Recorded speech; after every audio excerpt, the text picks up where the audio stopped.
Весть о чудесном рождении Иисуса Христа в эти рождественские дни наиболее распространяема.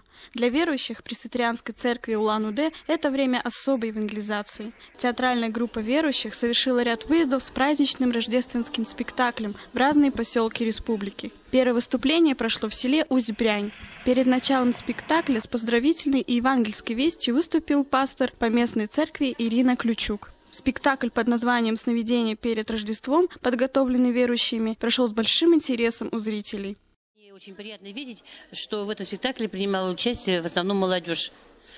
Все же вот это молодое поколение, оно, наверное, мы, в принципе-то, воспитывались как атеистами, поэтому многого еще и не понимаем и не знаем, но отрадно видеть, что все же молодежь тянется за лучшим. И мне очень приятно, что в спектакле принимали участие молодежь. Конечно, это очень... В поселке Аэропорт театральная группа выступала впервые. Спектакль, повествующий о чудесном спасении бабушки по молитвам ее внучки и церкви, затронуло сердце одной жительницы поселка Аэропорт. В завершении мероприятия она приняла Иисуса Христа своим Богом и Спасителем. Алексей Бондаренко, Дарима Айранаева, специально для телеканала «Благих новостей».